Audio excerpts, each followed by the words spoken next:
Hello friends, నా పేరు Rizwana. So ఈరోజు మనం టెట్ అండ్ డిఎస్సిలో భాగంగా కెమిస్ట్రీ నుంచి కొన్ని ఇంపార్టెంట్ బిట్స్ని మనం ఈరోజు డిస్కస్ చేసుకుందాము. సో దానిలో ఫస్ట్ బిట్ చూడండి. Na2SO4 sodium sulphate BSC plus BaCl2 barium chloride gives rise to BaSO4 barium sulphate plus 2 NaCl అంటే 2 moles of sodium chloride. So ఈ చర్య ఏ నియమాన్ని తెలియజేస్తుంది? సో మనకి ఈ ఈక్వేషన్ అనేది ఏ నియమాన్ని తెలియజేస్తుంది అనేది క్వశ్చన్ అండి. ఆన్సర్ చూడండి, ఆప్షన్స్ చూడండి. స్థిరానుపాతంన, ద్రవ్య నిత్వత్వ నియమంన, బహ్వానుపాత నియమంన, ఏది కాదునా? సో మనకు ఈ చర్య అనేది ఏ నియమాన్ని సూచిస్తుందండి? ద్రవ్య నిత్యత్వ నియమంను సూచిస్తుందండి. ఓకే, నెక్స్ట్ కాపర్ సల్ఫేట్ రంగు. కాపర్ సల్ఫేట్ ఏ కలర్లో ఉంటుందండి? నీలంన, ఆరెంజ్న, ఎరుపున, పసుపున? మనకు ఆన్సర్ వచ్చేసి కాపర్ సల్ఫేట్ ఎరుపు రంగులో ఉంటుందండి. నెక్స్ట్ భార ఘనపరిమాణ సంబంధిత గణనాలకు ఉపయోగించే అంశం ఏంటి? ఎస్టీపీ వద్ద 2 మోల్ల వాయువు ఆక్రమించే ఘనపరిమాణం, ఎస్టీపీ వద్ద 1 మోల్ వాయువు ఆక్రమించే ఘనపరిమాణం, ఎస్టీపీ వద్ద 1 మోల్ ద్రవం లేదా ద్రావణం ఆక్రమించే ఘనపరిమాణం, పైవన్నీ. సో మనకు ఆన్సర్ వచ్చేసి ఎస్టీపీ వద్ద 2 మోల్ల వాయువు ఆక్రమించే ఘనపరిమాణం అండి. ఓకే, ఆప్షన్ 1 ఆన్సర్ అవుతుంది. నెక్స్ట్ బిట్ చూడండి. గది ఉష్ణోగ్రత పీడనాల వద్ద సమాన ఘనపరిమాణం గల 2 ఫ్లాస్క్లలో హైడ్రోజన్, సల్ఫర్ డయాక్సైడ్ సో వాయువులు ఉన్నాయి.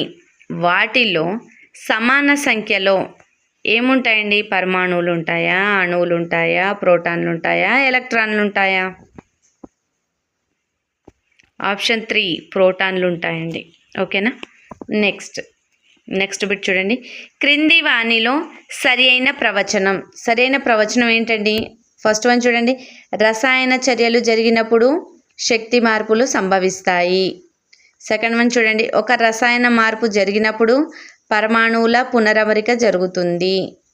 థర్డ్ వన్ చూడండి. అవక్షేప చర్యలలో కరగని లవణాలు ఉత్పత్తి అవుతాయి.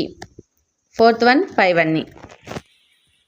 సో మనకు ఆన్సర్ వచ్చేసి పైవన్నీ అండి.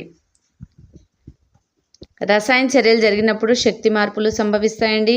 ఒక రసాయన చర్య మార్పు జరిగినప్పుడు పరమాణువుల పునరమరిక జరుగుతుంది. ఓకే, నెక్స్ట్ అవక్షేప చర్యలలో కరగని లవణాలు కూడా ఉత్పత్తి అవుతాయి. అన్ని లవణాలు కరగవండి, కరగని లవణాలు కూడా ఉత్పత్తి అవుతాయి. సో ఆన్సర్ వచ్చేసి ఫోర్త్ వన్ అండి. పైవన్నీ కరెక్టే. నెక్స్ట్ చూడండి. ఒక రసాయన చర్యను సంకేతాలతో చూపుట ఏమిటండి? తుల్య రసాయన చర్యన, తుల్యం కాని రసాయన చర్యన, అవక్షేప రసాయన చర్యన, రసాయన సమీకరణంన? ఓకే, ఒక రసాయన చర్యను సంకేతాలతో చూపించడాన్ని రసాయన సమీకరణం అంటారండి. ఓకేనా, నెక్స్ట్ ఆప్షన్ 4 ఆన్సర్ అవుతుందండి. ఒక చిన్న జింకు లోహపు ముక్కను కాపర్ సల్ఫేట్ ద్రావణంలో ఉంచి వేడి చేసినప్పుడు ఏర్పడిన పదార్థం ఈ క్రింది వాటిలో ఏమవుతుందండి? చిన్న జింక్ లోహం ముక్కను కాపర్ సల్ఫేట్ ద్రావణంలో ఉంచి వేడి చేస్తే ఏం జరుగుతుంది? ఆప్షన్స్ చూడండి. First one CuO, second one ZnSO4 plus Cu, third one ZnO, fourth one hydrogen gas release అవుతుంది. సో మనకు ఆన్సర్ వచ్చేసి ZnSO4 ప్లస్ Cu అండి. చూడండి, జింక్ ఉంది, కాపర్ సల్ఫేట్ ఉంది. రెండింటిని కలిపి వేడి చేసినప్పుడు ఆ రెండు రిలీజ్ అవ్వాలి కదండి, ఏదైనా రూపంలో. సో అది గ్యాస్ రూపంలోనే కానీ, లేదంటే పౌడర్ రూపంలో కానివ్వండి, లేక ఏదన్నా ఒక రూపంలో అవక్షేప రూపంలో అయినా సరే కానివ్వండి, ఏ రూపంలో అయినా సరే రెండు రిలీజ్ అవుతాయి కదండి. మనం లాజికల్గా దీనిలో ఆన్సర్ చేయొచ్చు. మనకు జింక్ ఉంది, కాపర్ ఉంది. సో జింక్ అండ్ కాపర్ రెండు ఉన్న ఆప్షన్ మనకు ఒకటే ఉందండి. Second one ZnSO4 zinc sulphite plus copper సపరేట్గా రిలీజ్ అయిపోతాయి. ఓకేనా, option 2 is a correct answer అండి. నెక్స్ట్ చూడండి. 8th వన్ జింక్ పూత వేయుట ద్వారా ఇనుము తుప్పు పట్టకుండా నిరోధించే పద్ధతిని ఏమంటారు? ఆప్షన్స్ చూడండి. గాల్వనైజేషన్ అంటారా, తుప్పు పట్టడం అంటారా, కార్బోనైజేషన్ అంటారా, పల్వరైజేషన్ అంటారా? సో మనకు ఆన్సర్ వచ్చేసి గాల్వనైజేషన్ అంటారండి. ఇనుము తుప్పు పట్టకుండా మనకు జింకు పూత పోయడాన్ని ఏమంటారండి? గాల్వనైజేషన్. ఓకే, నెక్స్ట్ చూడండి. ఈ క్రింది వానిలో తుల్య రసాయన సమీకరణానికి సంబంధించి సత్యం కానిది. సో చూడండి, చర్యకు ఇరువైపులా గల మూలక పరమాణువులు సమానం, చర్యకు ఇరువైపులా గల పదార్థాల ద్రవ్యరాశులు సమానం, చర్యకు ఇరువైపులా గల ఆవేశిత అయానుల సంఖ్య సమానం, చర్యకు ఇరువైపులా గల మొత్తం ఆవేశాలు సమానం.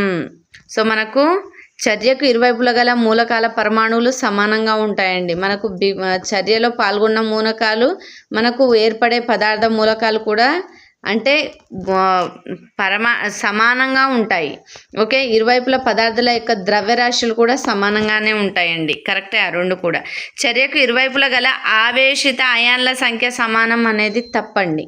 ఓకే, చర్యకు ఇరువైపులా మొత్తం ఆవేశాలు సమానం, కరెక్ట్. సో మనకు ఆప్షన్ 3 అనేది ఆన్సర్ అవుతుందండి. నెక్స్ట్ చూడండి, రసాయన చర్యలో పదార్థము జనింపదు లేదా నశింపదు అనున్నది తెలియజేస్తుంది. ఏం తెలియజేస్తుంది? ద్రవ్య నిత్యత్వ నియమం తెలియజేస్తుందా, స్థిరానుపాత నియమం తెలియజేస్తుందా, బహువానుపాత నియమం తెలియజేస్తుందా, ఏది కాదునా? ఏంటండి? ద్రవ్య నిత్యత్వ నియమం అండి. చర్యలో పదార్థం జనింపదు నశింపదు అనేది తెలియజేసేది ఏంటి? ద్రవ్య నిత్యత్వ నియమం.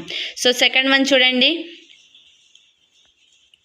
ఇంతకు ముందే మనం చూసాం, sodium sulphate barium chloride, barium sulphate sodium chloride, ద్రవ్య నిత్యత్వ నియమం. నెక్స్ట్, కాల్షియం కార్బోనేట్ను వేడి చేస్తే ఏర్పడే పదార్థాలు ఏంటి? సో కాల్షియం కార్బోనేట్ను వేడి చేస్తే ఏమొస్తుందండి? కాల్షియం, కార్బన్, ఆక్సిజన్ రిలీజ్ అవుతాయా? కాల్షియం డైకార్బోనేట్ రిలీజ్ అవుతుందా, లేదంటే ఆక్సిజన్ రిలీజ్ అవుతుందా? Calcium oxide and carbon dioxide release అవుతుందా? Calcium and carbon monoxide trioxide release అవుతుందా? సో ఆన్సర్ వచ్చేసి CaO ప్లస్ CO2 అండి. Okay, calcium oxide plus carbon dioxide రెండు release అవుతాయండి. ఆప్షన్ 3 అనేది మనకు ఆన్సర్ అవుతుంది. కాల్షియం కార్బోనేట్ CaCO3ని వేడి చేసినప్పుడు CaCO3 వేడి చేస్తే మనకు CaO ప్లస్ CO2గా రిలీజ్ అవుతాయండి. నెక్స్ట్, సల్ఫ్యూరిక్ ఆమ్లం. సల్ఫ్యూరిక్ ఆమ్లం అంటే H2SO4 అండి. H2SO4 తయారీలో సల్ఫర్ ట్రైఆక్సైడ్ వాయువును నీటిలో కరిగిస్తారు. ఈ రసాయనిక మార్పు సల్ఫర్ ట్రైఆక్సైడ్ను వాయువును నీటిలో కరిగిస్తే ఏ రసాయనిక మార్పు అవుతుంది అనేది క్వశ్చన్ అండి. రసాయన సంయోగంన, రసాయన వియోగంన, రసాయన స్థానభ్రంశంన, రసాయన ద్వంద్వ వియోగంన. సో నేను మీరు ఒకవేళ నా ఛానల్ని సబ్స్క్రైబ్ చేసుకొని ఉంటే రసాయన సంయోగం, వియోగం, స్థానభ్రంశం, ద్వంద్వ వియోగం దీని గురించి ఎగ్జాంపుల్స్తో సహా నేను మీకు ఒక క్లాస్ పెట్టానండి, వీడియో ఉంటుంది. ఎవరైనా చూడని వాళ్ళు ఉంటే ఫస్ట్ ఆ వీడియో చూడండి. మీకు రసాయన సంయోగం అంటే ఏంటి, రసాయన వియోగం అంటే ఏంటి, రసాయన స్థానభ్రంశం అంటే ఏంటి, రసాయన ద్వంద్వ వియోగం అంటే ఏంటి అనేది ఎగ్జాంపుల్స్తో సహా నేను ఎక్స్ప్లెయిన్ చేశాను. మీకు క్లియర్గా ఉంటుంది. ఎవరైనా చూడని వాళ్ళు ఉంటే చూడండి. ఓకే, దీనికి ఆన్సర్ వచ్చేసి రసాయన సంయోగం అండి. Okay, next, sodium hydroxide hydrochloric యాసిడ్తో చర్య పొంది సోడియం క్లోరైడ్ మరియు నీటిని ఏర్పరుస్తుంది. ఈ చర్య ఏంటి? రసాయన సంయోగమా, రసాయన వియోగమనా, రసాయన స్థానభ్రంశంనా, రసాయన ద్వంద్వ వియోగంనా? సో మనకు రసాయన ద్వంద్వ వియోగం అండి ఇది. ఓకే, నెక్స్ట్, పొటాషియం అయోడైడ్ ద్రావణంను లెడ్ నైట్రేట్ ద్రావణంతో కలిపినప్పుడు ఏర్పడే అవక్షేపం ఏంటి? పొటాషియం అయోడైడ్ను లెడ్ నైట్రేట్తో ద్రావణంతో కలిపినప్పుడు ఏ అవక్షేపం ఏర్పడుతుంది? లెడ్ నైట్రేటా, లెడ్ క్లోరైడా, లెడ్ అయోడైడా, పొటాషియం నైట్రేటా? లెడ్ అయోడైడ్ ద్రావణం ఏర్పడుతుందండి. ఓకే, అప్పుడు పొటాషియం నైట్రేట్ ఏర్పడుతుంది, లెడ్ అయోడైడ్ ఏర్పడుతుంది. ఓకే, సో నెక్స్ట్ చూడండి, కాపర్ సల్ఫేట్ రంగు. కాపర్ సల్ఫేట్ ఏ కలర్లో ఉంటుందండి? నీలంన, ఆరెంజా, ఎరుపున, పసుపున? నీలం అండి. ఓకే, నెక్స్ట్, ఆక్సిజన్ సమక్షంలో మిరుమిట్లు గొలిపే మండే పదార్థం ఏంటి? కాపరా, Ag సిల్వర్నా, Mg మెగ్నీషియంనా, హెజ్జీనా? మెగ్నీషియం అండి. నెక్స్ట్, లెడ్ నైట్రేట్ను వేడి చేసినప్పుడు విడుదలైన వాయువులు ఏంటి? ఆక్సిజన్ ప్లస్ నైట్రోజన్ మోనాక్సైడా, హైడ్రోజన్ ప్లస్ నైట్రోజన్ డయాక్సైడ్నా, ఆక్సిజన్ ప్లస్ నైట్రోజన్ డయాక్సైడ్నా, హైడ్రోజన్ ప్లస్ నైట్రోజన్ మోనాక్సైడ్నా? ఆక్సిజన్ ప్లస్ నైట్రోజన్ డయాక్సైడ్ అండి. నెక్స్ట్ చూడండి, మెగ్నీషియం గాలిలో మండి మెగ్నీషియం ఆక్సైడ్ను ఏర్పరుస్తుంది. ఈ చర్యని ఏమంటారు? ఈ రసాయన చర్యను ఏమంటారండి? రసాయన సంయోగమా, రసాయన వియోగమా, రసాయన స్థానభ్రంశమా, రసాయన ద్వంద్వ వియోగమా? ఏమంటారండి? రసాయన సంయోగం అండి. నెక్స్ట్ చూడండి, రసాయన సమీకరణం ఈ క్రింది అంశాన్ని సంకేతపరంగా సూచిస్తుంది. కేవలం క్రియాజనకాలను మాత్రమేనా, కేవలం క్రియాజన్యాలను మాత్రమేనా, క్రియాజనకాలు క్రియాజన్యాలను రెండింటిని కలిపి సూచిస్తుందా, పైవన్నీనా? ఆప్షన్ 3 అండి, క్రియాజనకాలను క్రియాజన్యాలను రెండింటిని చూపిస్తుందండి రసాయన సమీకరణం అనేది.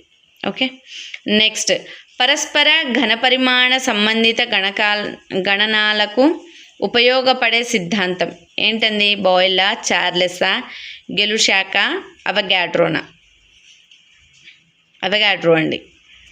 నెక్స్ట్, భారఘన పరిమాణ సంబంధిత గణనాలకు ఉపయోగించే అంశం ఎస్టిపి వద్ద 2 మోల్ల, ఇది మనకి ఇందాకే ఆన్సర్ వచ్చిందండి. ఎస్టిపి వద్ద 2 మోల్ల వాయువు ఆక్రమించే ఘన పరిమాణం. ఓకే, 1 గ్రామ్ హైడ్రోజన్లో ఉండే అణువుల సంఖ్య ఎంత?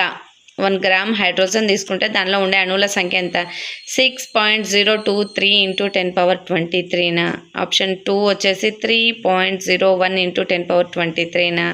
ఆప్షన్ 3 వచ్చేసి 5.023 × 10⁻23. ఆప్షన్ 4 వచ్చేసి 3.01 × 10⁻13. సో మనకు ఆన్సర్ వచ్చేసి 3.01 × 10⁻23 అనేది హైడ్రోజన్ అణువుల సంఖ్య. 3.01 × 10⁻23 అండి. నెక్స్ట్, అవగాడ్రో సంఖ్య అంటే ఏంటి? ఎన్టీపీ వద్ద 1 లీటర్ వాయువులో అణువుల సంఖ్యన 22.4 లీటర్ వాయువులో అణువుల సంఖ్య ఎన్టీపీ వద్దన. ఎన్టీపీ వద్ద 22.4 మిల్లీ లీటర్ల వాయువులోని అణువుల సంఖ్యన. ఎన్టీపీ వద్ద 44.8 లీటర్ల వాయువులోని అణువుల సంఖ్యన. 22.4 లీటర్స్ వాయువులోని అణువుల సంఖ్యను ఎన్టీపీ వద్ద. Second option 2 is a right answer. సమాన సంఖ్యలో అణువులను కలిగిన వాయువుల జత. ఆప్షన్స్ చూడండి, 11 గ్రామ్స్ కార్బన్ డైఆక్సైడ్ మరియు 7 grams nitrogen, 44 grams carbon dioxide మరియు 14 grams nitrogen, 22 grams carbon dioxide మరియు 28 గ్రామ్స్ నైట్రోజన్. పైవేవి కావున. సో ఆన్సర్ ఏంటండి? 11 గ్రామ్స్ కార్బన్ డైఆక్సైడ్ మరియు 7 గ్రామ్స్ నైట్రోజన్. ఓకే, ఇందులో అణువులు అనేవి సమాన సంఖ్యలో ఉంటాయండి. ఓకేనా, నెక్స్ట్ చూడండి, కింది వానిలో అధిక ద్రవ్యరాశి కలిగినది, ఎక్కువ ద్రవ్యరాశి ఉన్న పదార్థం ఏది? 5 గ్రామ్స్ ఇనుమున, 5 మోల్ల నైట్రోజన్న, 0.1 గ్రామ్ వెండిన, 10⁻23 పరమాణువుల కార్బన్. ఏది అండి? ఆన్సర్ వచ్చేసి 5 మోల్ల నైట్రోజన్ అండి. ఎక్కువ అధిక ద్రవ్యరాశి కలిగింది 5 మోల్ల నైట్రోజన్. ఆప్షన్ 2 అనేది ఆన్సర్ అవుతుందండి. నెక్స్ట్ చూడండి, ఎస్టీపీ వద్ద 24 గ్రామ్స్ మీథేన్ ఆక్రమించే ఘన పరిమాణం 22.4 లీటర్సా, 24 లీటర్సా, 33.6 లీటర్సా, 48 లీటర్సా? So 33.6 litres. ఆప్షన్ 3 అనేది రైట్ ఆన్సర్ అవుతుందండి. నెక్స్ట్ చూడండి, గది ఉష్ణోగ్రత పీడనాల వద్ద సమాన ఘనపరిమాణం గల 2 ఫ్లాస్క్లలో హైడ్రోజన్, సల్ఫర్ డయాక్సైడ్ వాయువులు ఉన్నాయి. వాటిలో సమాన సంఖ్యలో ఉండేవి ఏంటండి? అణువులండి. వాటిలో సమాన సంఖ్యలో ఉండేవి అణువులు ఉంటాయండి.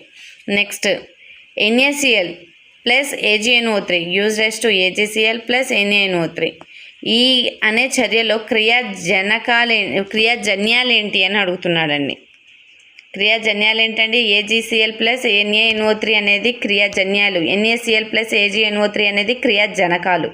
ఓకేనా, క్రియాజనకాలు అంటే NaCl plus AgNO3. Okay, next క్రియాజన్యాలు అంటే AgCl plus NaNO3. Okay, next చూడండి, CuO plus CO gives rise to Cu plus CO2. దీంట్లో క్రియాజనకాలు ఏంటండి? Copper oxide plus carbon monoxide అండి.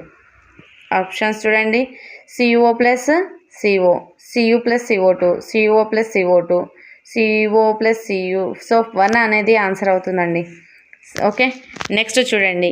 ఈ నియమాన్ని ఉపయోగించి సమీకరణాలను తుల్యం చేస్తారు. ఏ నియమం అండి? ద్రవ్య నిత్యత్వ నియమమా, స్థిరానుపాత నియమమా, బహ్వానుపాత నియమంనా, అవగాడ్రో నియమంనా? ఏ నియమం అండి? ద్రవ్య నిత్యత్వ నియమం. దీన్ని ఉపయోగించే సమీకరణాలను తుల్యం చేస్తారు. నెక్స్ట్, NaClకు AgNO3 కలిపినప్పుడు ఏర్పడే అవక్షేపం. ఓకే, సోడియం క్లోరైడ్కు AgNO3 కలిపినప్పుడు ఏ అవక్షేపం ఏర్పడుతుంది? ఆప్షన్స్ చూడండి. AgClనా, NaNO3నా, AgNO3నా, NaClనా? AgCl అండి. ఓకే, నెక్స్ట్, ఉష్ణమోచక చర్యలో ఏం జరుగుతుంది? ఉష్ణం గ్రహించబడుతుందా, ఉష్ణం విడుదలవుతుందా, శక్తి విడుదలవుతుందా, ఏది జరగదా? ఏం జరుగుతుందండి? ఉష్ణం విడుదలవుతుందండి. ఉష్ణమోచక చర్య అంటేనే ఉష్ణం విడుదలవుతుంది.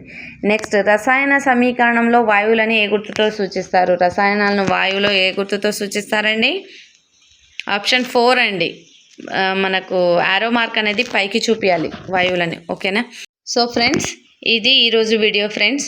ఒకవేళ ఈ వీడియో మీకు నచ్చింది అనుకుంటే, మీకు యూజ్ అవుతుంది అనుకుంటే లైక్ చేయండి ఫ్రెండ్స్. సో మీరు ఇచ్చే లైక్, నేను మీ దగ్గర నుంచి ఏం ఎక్స్పెక్ట్ చేయట్లేదు. మీరు ఇచ్చే లైక్ అనేది నాకు ఒక బూస్ట్ లాగా ఉంటుంది. ఇన్ ఫ్యూచర్లో ఫర్దర్గా నేను చేయబోయే మీకు వీడియోస్ చూడాలి అనుకుంటే, పాస్ట్లో నేను చేసిన వీడియోస్ అయినా మీరు చూడాలి అనుకుంటే సబ్స్క్రైబ్ చేసుకోండి ఫ్రెండ్స్. Thank you.